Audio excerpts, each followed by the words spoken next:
पहाड़ वाले देवता के मंदिर के पास घास के ढेर पर एक छोटी सी बच्ची पड़ी थी। कड़ाके की ठंड थी और उसके शरीर पर बस एक फटी पुरानी रुई की रजाई का टुकड़ा था। चेहरा नीला पड़ रहा था, फिर भी वह रो नहीं रही थी। उसी रास्ते से लकड़ी बटोरती हुई झांग चाची गुजरी। बच्ची को देखा तो दिल पसीज गया। उन्होंने तुरंत उसे अपनी बाहों में उठाया और लगभग दौड़ती हुई घर ले आई। झांग चाची आधा बीघा सब्जी के खेत से ही गुजारा करती थी। पति बहुत पहले गुजर चुके थे, न बेटा न बेटी। घर हमेशा सूना रहता था। उन्होंने बच्ची को गरम चावल का पतला दलिया खिलाया। अपनी पुरानी रुईदार पैंट खोलकर उसके लिए छोटा सा गरम कोट सिल दिया। थोड़ी देर में बच्ची की सांसें संभल गईं। उसने गोल गोल आंखें खोलकर झांग चाची को देखा और हकलाते हुए बोली, नानी। ये सुनते ही झांग चाची की आंखों से खुशी के आंसू बह निकले। उन्होंने उसका नाम रख दिया पनवा, यानी जिसकी आस लगी रहे। मन ही मन सोच लिया, अब पूरी जिंदगी इसी बच्ची के साथ बिताएंगी। 3 साल की होते होते पनवा दौड़ने कूदने लगी। झांग चाची से पल भर भी दूर नहीं रहती। चाची खेत जाती तो वह किनारे बैठकर घास उखाड़ती। चाची रसोई में जाती तो वह लकड़ी पकड़ाकर मदद करती। घर में फिर से रौनक लौट आई। गांव में कुछ लोग ताने मारते, झांग चाची ने किसी अनजानी बच्ची को उठा लिया है, बुढ़ापे में कौन संभालेगा इन्हें। झांग चाची सुनती, बस पनवा को सीने से लगा लेती और कहती,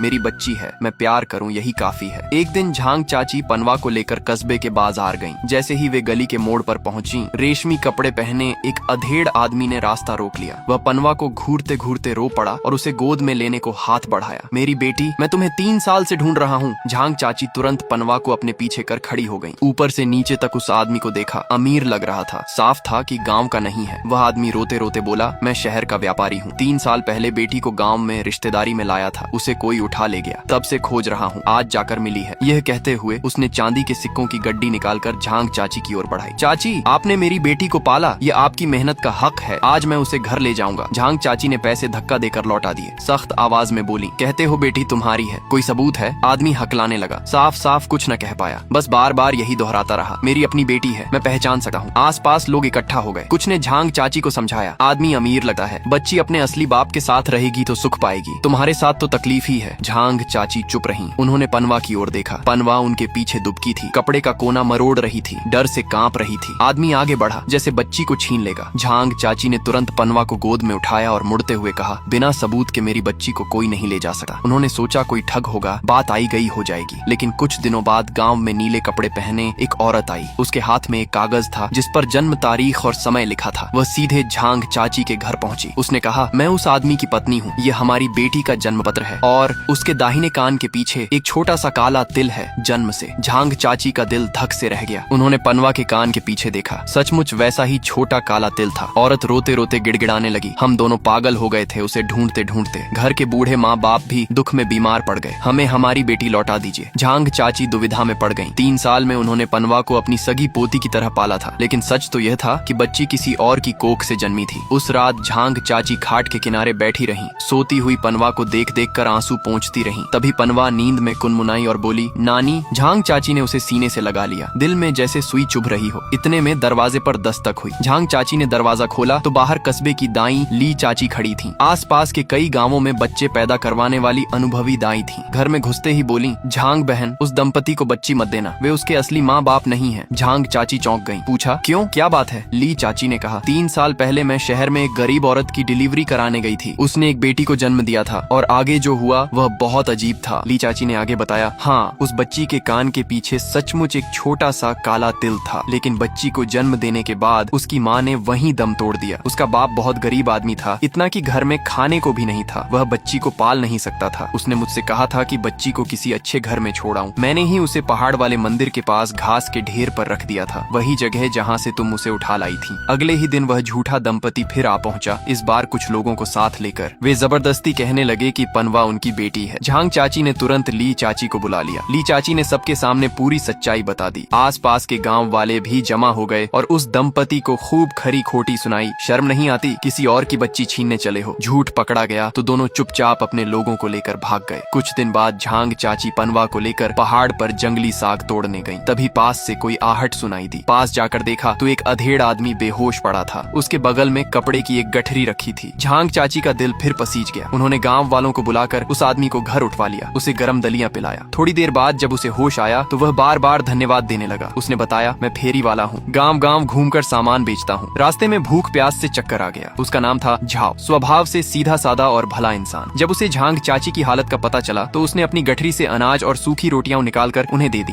झाओ ने कहा कि उसे थोड़ी बहुत दवा पत्ती भी आती है। उसने देखा कि झांग चाची और पनवा दोनों कमजोर हैं, तो पहाड़ से जड़ी बूटियां लाकर उनका इलाज किया। धीरे धीरे वह गांव में ही ठहर गया। झांग चाची के लिए पानी भर देता, लकड़ी चीर देता, अपनी बचत से बीज खरीदकर गांव वालों को बोने में मदद करता। वह अक्सर पनवा के लिए टॉफियां या छोटे छोटे खिलौने ले आता। पनवा भी उससे घुल मिल गई थी। उसे देखते ही कहती, झाओ चाचा। गांव वाले कहते, झांग चाची की किस्मत अच्छी है, उन्हें ऐसा नेक इंसान मिला। झांग चाची भी मन ही मन उसकी आभारी थी। सोचती, जब दिन और अच्छे होंगे तो उसका एहसान जरूर चुकाएंगी। समय बदला, सूखा खत्म हुआ, खेतों में फिर से फसल लहलहाने लगी। झांग चाची का घर भी संभल गया, लेकिन झाओ गया नहीं। वह गांव में ही रहने लगा, पहले की तरह मदद करता रहा। पनवा के लिए उसका स्नेह भी बढ़ता गया। जब पनवा 6 साल की हुई और स्कूल जाने की उम्र आई, तो झाओ ने अपनी बचत निकालकर उसे कस्बे के स्कूल में दाखिला दिलाया। उसके लिए नया बस्ता और नई कॉपियां और कलम भी खरीदी। एक दिन उसने झांग चाची को अलग बुलाया। आंखें लाल थीं, आवाज भर्रा रही थी। चाची, एक बात मैंने इतने साल छुपाई, आप नाराज मत होना। पनवा मेरी ही बेटी है। झांग चाची जैसे पत्थर की हो गई, कुछ बोल ही नहीं पाई। दूर खेलती हुई पनवा को देखा तो दिमाग सुन्न पड़ गया। झाओ रोते हुए बोला, 3 साल पहले वही गरीब आदमी मैं था। मेरी पत्नी बच्ची को जन्म देकर चली गई। मेरे पास उसे पालने का कोई साधन नहीं था, इसलिए ली चाची से कहा कि उसे किसी अच्छे घर में छोड़ दें। इन 3 सालों में मैंने दिन रात मेहनत की, पैसे जोड़े और साथ ही अपनी बेटी की खबर भी लेता रहा। कुछ समय पहले सुना कि इस गांव में एक मिली हुई बच्ची है जिसके कान के पीछे तिल है, तब मैं यहाँ आया। शुरू में बस दूर से देखना चाहता था कि वह ठीक है या नहीं। जब देखा कि आपने उसे इतना प्यार दिया है, उसे इतना अच्छा जीवन दिया है, तब वो बच्ची से दिल से इतना जुड़ गया था कि सच बताने की हिम्मत ही नहीं हुई। उसे डर था कि अगर उसने अपनी पहचान बता दी तो कहीं बच्ची को झांग दाशेन से दूर न जाना पड़े, और उसे ये भी डर था कि वो अपनी बेटी को अच्छी जिंदगी दे भी पाएगा या नहीं। फिर जब गांव में सूखा पड़ा और माँ बेटी की हालत खराब हो गई तो उससे रहा नहीं गया। उसने चुपचाप उनकी मदद करनी शुरू कर दी। उसने सोचा, बस यूं ही दूर से उनकी देखभाल करता रहूंगा, यही काफी है। झाओ फेरी वाले ने झांग दाशेन का हाथ पकड़ लिया। गला भर आया था। बोला, दाशेन, मुझे पता है तुमने पानवा को पालने में कितनी मेहनत की है। तुम्हारा ये एहसान मैं जिंदगी भर नहीं भूलूंगा। मैं उसे अपने साथ ले जाने की जिद नहीं कर रहा, बस इतना चाहता हूँ कि उसे अपनी बेटी मान सकूं। आगे से हम दोनों मिलकर उसे पालेंगे। जब तुम बूढ़ी हो जाओगी तो मैं तुम्हारी सेवा करूंगा, आखिरी वक्त तक तुम्हारा साथ दूंगा। झांग दाशेन उसकी सच्चाई भरी आंखों को देखती रही, फिर दूर खेलती हुई पानवा की तरफ देखा। उसके मन में अजीब सी हलचल मच गई। वो झुककर पानवा का हाथ पकड़ती है और धीरे से कहती है, बेटी, ये तुम्हारे असली पिता हैं, क्या तुम इनके साथ जाना चाहती हो? पानवा पहले झाओ फेरी वाले की तरफ देखती है, फिर दौड़कर झांग दाशेन की गोद में लिपट जाती है। रोते हुए कहती है, मैं पिताजी के साथ नहीं जाऊंगी, मुझे दादी के पास ही रहना है। दादी जहाँ होंगी मैं वहीं रहूंगी। ये सुनकर झाओ फेरी वाले की आंखों से आंसू और तेजी से बहने लगे। उस दिन के बाद उसने झांग दाशेन के घर के पास ही एक छोटा सा कच्चा मकान बना लिया। वहीं गांव में बस गया। दिन में वो अपना सामान लेकर बाहर व्यापार करने जाता और शाम को लौटकर झांग दाशेन का हाथ बटाता। रात को पानवा को पढ़ना लिखना सिखाता। अब पानवा के पास दादी भी थी और पिता भी। दोनों का प्यार उसे मिलने लगा। उसके चेहरे की मुस्कान दिन ब दिन बढ़ने लगी। उनकी जिंदगी पहले से ज्यादा खुशहाल और रौनकभरी हो गई। खून का रिश्ता अपनी जगह है, लेकिन सच्चा साथ और सच्चा प्यार उससे भी ज्यादा कीमती होता है। इंसान को जिंदगी में एहसान मानना आना चाहिए, दूसरों की अच्छाई याद रखनी चाहिए और खुद भी देना सीखना चाहिए। तभी जिंदगी सच में गर्माहट और सुकून से भर जाती है।